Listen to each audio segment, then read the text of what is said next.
Hey, thanks for checking out this video. Are you a photographer who's just getting started shooting sports and you're not sure if that 70 to 200 lens you spend a lot of hard-earned money on is really going to be enough reach? How do you know if the 300 is going to be enough? How do you know if the 400 is going to be enough? Well, in this video, I'm going to give you some real-world examples shooting from the same position on a football field to the same position on a football field in the focal ranges from 70 all the way up to 560. So let's dive right into it. Before we get started, I want to mention that if you follow this channel, you know that most of the time I like to be out and about making videos at a football field, at a baseball field, at a soccer pitch. I don't like to sit in my office and make videos. I think that's kind of boring and it's not really my style. But for this video, I'm going to be on the computer showing some images that I put together explaining the different focal lengths and how far the distances are for each image, so it hopefully gives you a good idea of what the right focal range is going to be for you in your sports photography. All right, let's start by taking a look at a traditional size football field. And by football, I mean American football, not soccer. But I think the focal length examples will translate to any field sport, and you're going to have a good idea of why most pros use and recommend longer glass for field sports at any level of play. So we're looking at a typical college football field here. You can see the dimensions of the field. You can also see this dotted line around the field. That's typically where the photographers need to be behind. And as I've said in another video about shooting positions, regardless of what kind of level of play you're shooting, whether it's youth, high school, college, NFL, stay behind the lines, please, and generally stay out of the bench areas. There's just no reason to be in the bench area. Now, there have been times at a high school game where I've seen student photographers just be right on the bench with the athletes. If that's your thing, go for it. But you're going to see most pros stay behind this white or this dotted line at all times. And at college and NFL games, that's a requirement. You'll get removed if you don't stay behind these lines. So anyway, that's a first start. I'm using Photo Mechanic. I've got all these images in Photo Mechanic, and I'm just going to scroll through each of these as we go. So let's start out with the next image shows at a college football game, and these images were made at Big 12 games. And during media timeouts, you'll have a timer, a person that comes out with a board that has a clock on it that shows how long the media timeout is. And it's basically a countdown clock. So if there's a 3-minute media timeout, it will start at 3 minutes and run down to 0. And they stand at the 25-yard line. It could be here, it could be down here, but they're basically at the 25-yard line. So all of these images are with the timer standing at the 25-yard line. I was at a photo position in the end zone, and you can see here that's about 12 feet or 3 yards back from the end of the end zone. So this is where all the images were made, shooting straight down the field to the 25-yard line here. So it's approximately 45 yards away. You got 25 yards from the goal line to the 25-yard line, another 10 yards of the end zone, and then approximately 3 to 5 yards back from the end of the end zone. So approximately 40 yards away, and that's all these images are going to show you the example of the different focal lengths from those positions. So let's start. You can see the timer at the 25-yard line.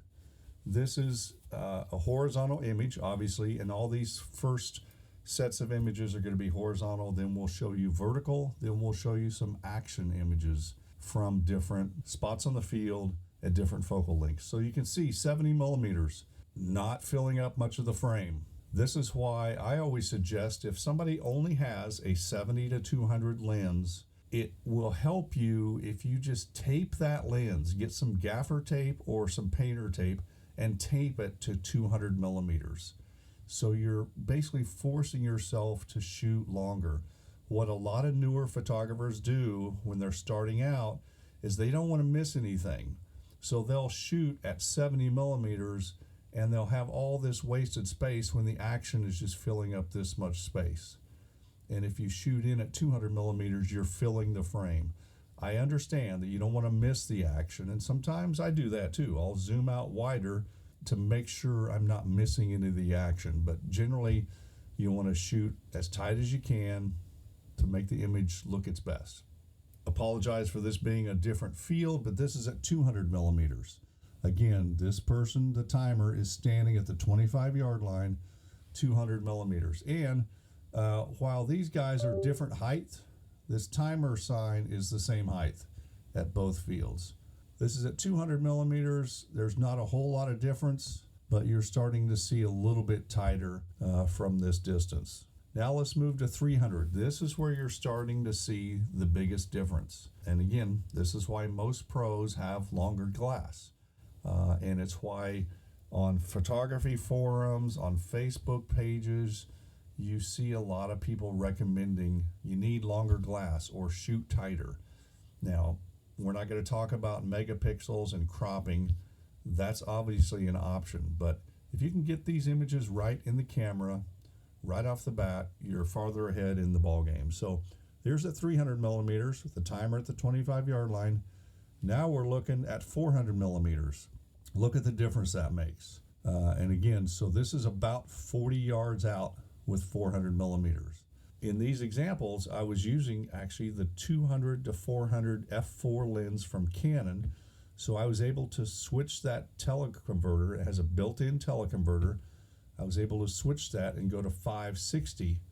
And this is what you're looking at 560 from 40 yards out. I just picked up this lens, and this is the first year that I've been using it. I love this thing. We're not going to talk about f4 versus f2.8. That's another topic for another video. But I am under the firm belief that most pros buy fast glass for exposure. And given the ISO capabilities of my Canon R3 bodies and most bodies that have been built in the last 5 years or so, you can crank up the ISO at levels we couldn't even dream of 10, 20 years ago. So I have no qualms shooting at f4. In fact, all my glass now is f4 glass, and I love having this 200 to 400 f4 lens with the built-in teleconverter for this very reason right here. There's 400, and I've used a 400 for 20 years. That's a big difference at 560.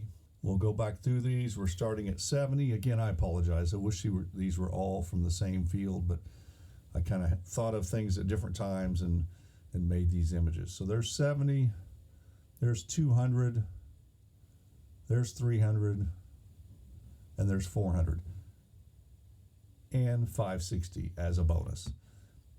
Now, one of the things you'll see in these horizontal images, I tend to think that football, and I think it's proven, most people would agree with this, is a horizontal game. Yeah, there's passes and the ball goes up and athletes will jump, but it's on this horizontal plane most of the time. Unlike basketball, where you have a basket up here and athletes are jumping up to the basket. This is a horizontal game, so I'm shooting most of my images horizontal, and that's why I wanted to start with these examples. Let's now go to vertical. And if you're shooting with a 70 to 200 millimeter lens, again, nothing wrong with that, but tape that lens to 200 because this is just too much dead space.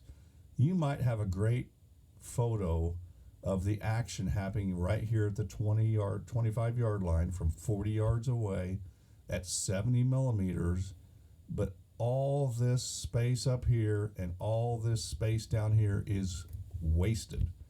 There's nothing about the field here or the fans here that makes this image a compelling image. So you're going to have to crop this thing significantly. That's a 100% zoom in on that image. You're cropping out a lot. I mean, there's the top of the timer clock, there's the bottom. You're cropping out literally 70% of this image. So first of all, I wouldn't shoot vertical in a situation like this with the action so far away, regardless of what focal length I'm using. Second of all, I'd tape that lens to 200 And now you don't have as much wasted space at the bottom or the top. Someone could make the argument, oh, the fans are cheering in the background. Now, even if these fans were all standing and had their arms in the air, there's just not enough detail back here to make this a compelling image. So I would have shot horizontal in this one, but I wanted to give you the examples of vertical. Now let's go to 300. Obviously it's tighter. You're not going to crop this as much. 25-yard line, so approximately 40 yards away. But where you really start to shine with a longer glass, and where I use it, and I'll show you some examples here in a second, is getting isolated images of players. This is at 400 millimeter, and again, this is that timing clock I mentioned, how it counts down. And then at 560, there's no cropping this image, really. You could maybe crop it a little from the top to the bottom if you had an athlete in this image, but at 560, that's pretty tight. So those are the examples of the focal lengths from a consistent distance shooting at the same person or the same subject.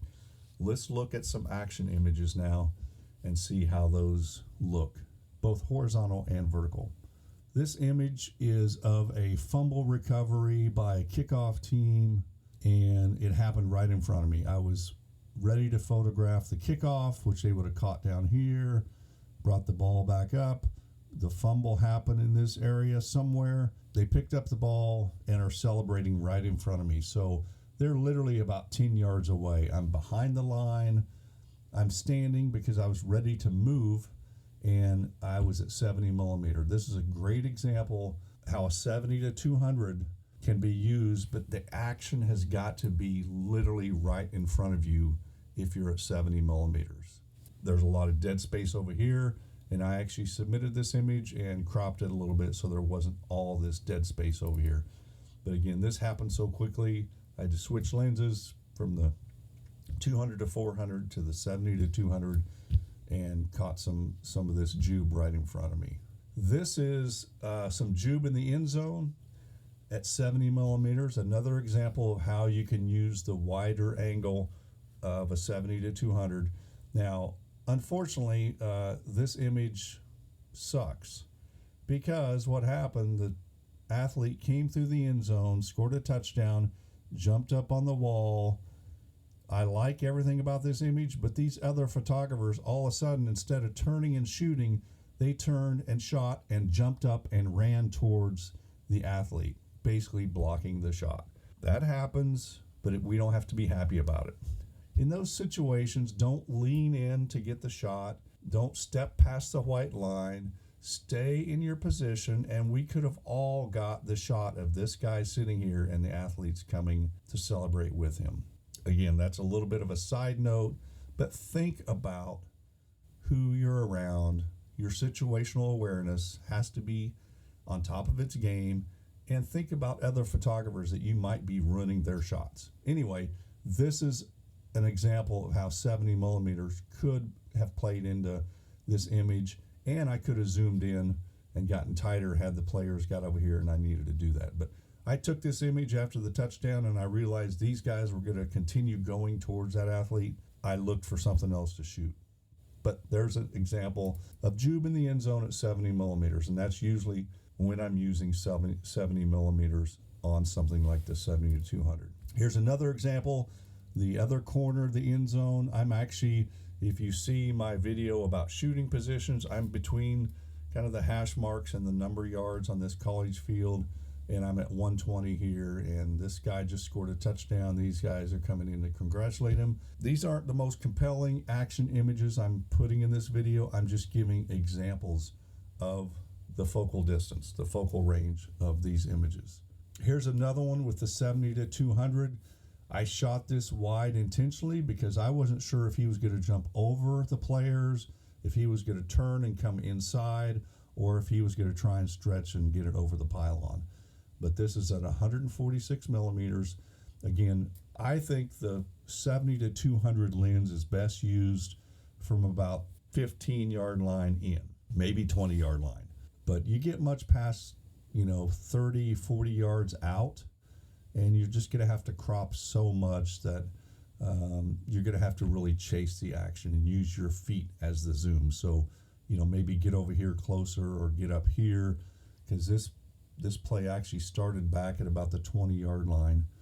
And so rather than just being in the end zone waiting for it to come straight at you, you might have to be over here where this person is, or along over here. But you'll notice you don't see many photographers over in this area. That angle of this play is just really not going to be the best. This is action is at about the 9-yard line. Again, here's the 25, 20, 15, 10. He's just inside the 10. So it's at about the 9-yard line at 200 millimeters. And this was made with the 200 to 400 lens. So I was about to lose the action here and have to switch to the 70 to 200. But if you had a 70 to 200, this is a great example of how, again, 10, 15, 20 yards, just inside the 10-yard line, you're pretty much kind of filling the frame. Yeah, you've got some room to crop over here on the left and the bottom, but you could crop this and you'd have a nice image and you're not losing a lot through the crop. This is another one at 200 millimeters. This is a catch in the end zone. Great example of the action needs to be right in front of you when you're using something shorter like a 70 to 200 millimeters. If you tape that lens to 200 millimeters, like I've suggested newer photographers do, you're still going to catch the action at 200. Now, if this guy turned and came straight towards me with the Jube, then I'd want to zoom out. But you're going to cover a good part of the action with 200 millimeters and not have to worry about that lens being taped. And one of the things it also does, as a side note, when people get a 300 or 400 prime or a 500 or 600 or whatever, when people move to prime lenses, it takes a while to get used to having a prime and not being able to zoom out. So taping that lens to 200 millimeter helps you start getting used to the time when you hopefully will kind of move up to longer prime lenses. Here's one of a receiver crossing a goal line. This is with a 200 to 400 lens, and I'm at 280 millimeters. He's literally caught the ball and he's right at the goal line. So he's about 15 yards from me. Again, these aren't the most compelling action images. I just pulled images to show you some consistency in the focal length ranges. Now, here is the quarterback at about the 35-yard line. He's looking downfield to make a pass. This is at 325 millimeters. So if you had a 300, this wouldn't be as tight. If you have a 400, it would be tighter. If you have a 70 to 200, it's just too far away, in my opinion, to catch compelling action without having to do major crops. This action right here is at about the 23-yard line. I'm at 371 with the 200 to 400. Again, there's the 25-yard line because I can tell by the Big 12 logo. So he's just inside that at about the 23, and that's a good length, 300 to 400 range. Again, that's why you see most pros using long glass. Here's the action at about the 35. You can see the 40-yard line is here. He's just coming across the 35-yard line at 400 millimeters. This is the example I talked about earlier of why I would use a 400 millimeter or even the 560 and shoot vertical. This quarterback is right at the 15-yard line, and I'm shooting at 400 millimeters, and I'm basically getting a shot of just that quarterback. And I can do that with running backs. I can do it with linemen. If you want these standard shots, whether you're shooting for a wire service like I'm doing, and we need photos of these key players, or maybe you're a high school photographer and you're shooting for the parents of number 2. These are the kind of images that those parents are going to want. They're going to want to see their athlete all dressed up and in the game. But again, he's at the 15-yard line at 400 millimeters. This is about the only time that I'll shoot vertical with long glass, is when I'm trying to get isolated photos like this of specific athletes. With that 200 to 400 f4 lens that has the built-in teleconverter, I'm going to do a separate video about that lens at some point, but I'm kind of kicking myself for not switching to this lens earlier. But again, the ISO capabilities of today's bodies is so incredible and has improved so much over the last few years. That's why I finally made the switch. Quarterback is standing at the opposite 25-yard line. I'm in the far end zone, again, 10 yards of the end zone, another 5 yards or so. So I'm 75, 85, almost 90 yards away. And I'm able to get a fairly tight shot at 560. Now the quarterback is at the opposite 37. We're even getting tighter.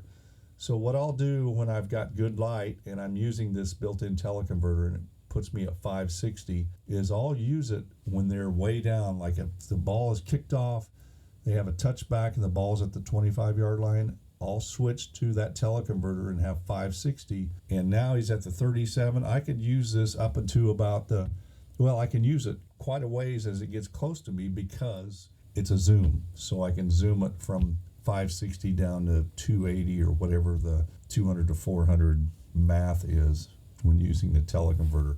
But it gives me the flexibility to cover almost the entire field. So here he is at the 37 at 560. Now the quarterback is right at about the 50-yard line, passing the ball downfield. This is a big pass. I'm at 560. Not the most compelling image. I don't like this official here. We're not going to talk about the quality of these images. These are just for the examples of the focal length distance and what kind of territory and real estate you can cover on a football field. This is a receiver crossing the goal line at 280 millimeters. I will mention that this is the pass to the receiver right here that caught this. So I was shooting the quarterback. I saw that he was passing it pretty much straight down the field. There are about 3 frames after this image of the quarterback. Then I zoomed out quickly and found the receiver and caught him just as he caught the ball. I think there are maybe 2 or 3 frames before this where the ball is just coming into his hands. I like this one a little bit better because you can see faces. Not the most compelling image, just an example of the range that you can cover. 50-yard line at 560.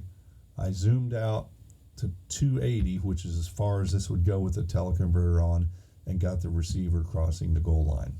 Same situation here. The quarterback is at about the 35. I'm at 325 millimeter. I could be zoomed in a little bit more.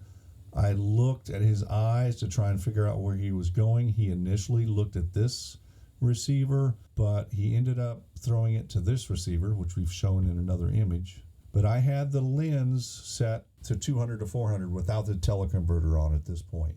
I'm at 325 millimeters. I could have been a little bit tighter, but when I saw his eyes move this way and realized he was going to throw the ball this way, I zoomed out, found the receiver, got him as he made the catch in the end zone.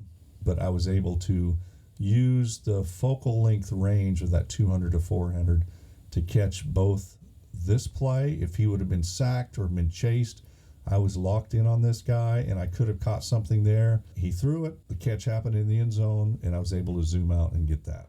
Well, there you have it. Hopefully you found something useful in those images and will give you something to think about as you move through your sports photography experiences and move through the progression of thinking about what the right lenses are for you.